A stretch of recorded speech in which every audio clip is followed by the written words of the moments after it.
have unlimited text messaging by Ms. Carr. Chapter 15. Conversation 14. The ATCU wasn't lying to you about that apocalypse. Cuddle Bunny. The world did almost end because we were being selfish idiots. Me. It wasn't really the end of the world in the literal sense. It was more like the end of civilization as we know it due to most of Europe becoming mind-controlled zombies under the influence of an ancient enhanced person that inspired the devil mythology and the group that became Hydra. Cuddle Bunny. That counts as the end of the world to me. Me. So I assume that your king friend backed up what the ATCU told me? Cuddle Bunny. Along with showing me video footage of a very much alive Agent Coulson at a conference on how the alien contagion triggered metamorphosis in human situation in Taiwan in February. I can't repeat Agent's reactions to the footage. Me. Understandable. Cuddle Bunny.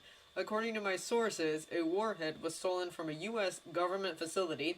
A Dr. Lincoln Campbell died during the operation to recover the warhead that was modified with a gas that caused those exposed to mutate and gain enhanced strength, while losing their cognitive functions and autonomy.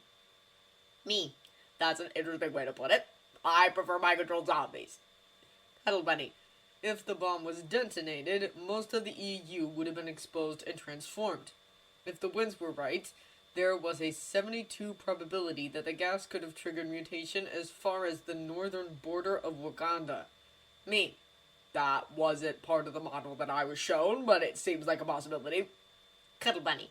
It doesn't matter, it still would have been awful, and we were too distracted with fighting amongst ourselves to do anything to stop it. Me. The fight was over by that point, and I think we would have only been called in if they couldn't have solved it with the enhanced people that they already had. Cuddle Bunny. But we were in no state to be called in because we were so fractured. Zemo won. Me.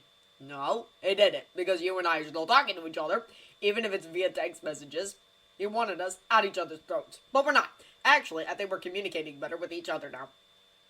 At least that's what Laura says. Cuddle Bunny. Clint says that she is the wisest woman on the planet. Me. Possibly. Look, I'm not letting that asshole win. We were good together, and we can be good together again. We just have to figure out a way to get unbroken. Cuddle Bunny. Do you actually believe that if we keep talking to each other, we will become unbroken? Me. According to Laura, the lack of communication is what made us fall apart in the first place. Cuddle Bunny. Do you agree with her? Me. You just stated that she's one of the wisest women on the planet. I think she's right, looking back on it, and if I told you all about my plans to restart the Ultron Security Project, somebody would tranquilize me before I created a murder bot. Cuddle Bunny. You have to stop blaming yourself for everything because all of us made mistakes. If I told you when I first found out that Hydra had your parents murdered, would you have reacted the way that you did? I don't think you would have. I think you would have had more time to process things. Me. I don't know. Anything would have been better than finding out by watching footage of the assassination. I'm never going to forget those images. Hydra is full of sick little fuckers. Cuddle Bunny. Very true. Maybe you're right. I understand you better now, at least. Me. And I'm starting to realize about 80% of the stuff Howard said about you was complete bullshit, so that's making everything easier. Cuddle Bunny. What did Howard say about me?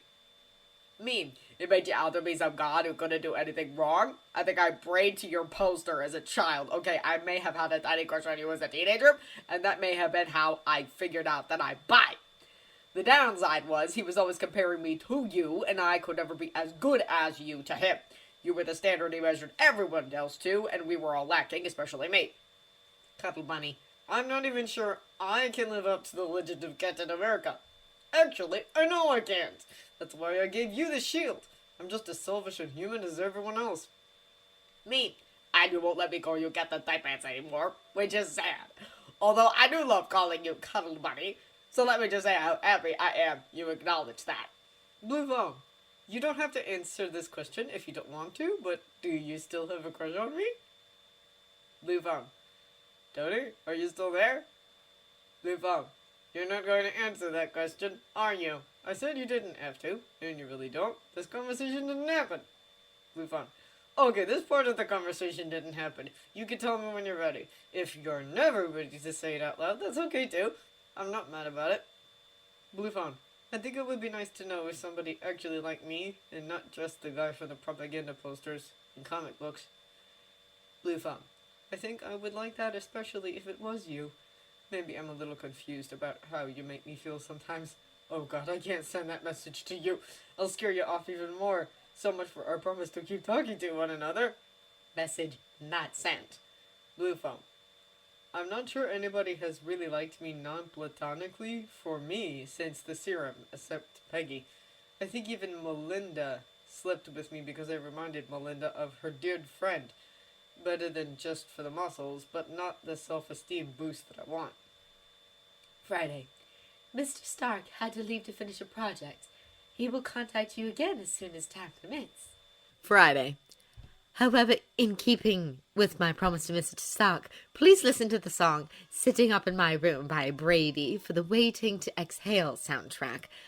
Although, please exchange the word room for lab. Blue phone. Has Tawny locked himself in his lab? Is he that afraid to tell me that he is sexually attracted to me? I don't hate the idea. It's just maybe we need to work on being friends first. He was right earlier. We are kind of broken, and we need to fix that before anything else. Friday. Have you watched that movie? It's quite excellent. Blue phone. I see you get your avoidance tendencies from your creator. I will add it to the list.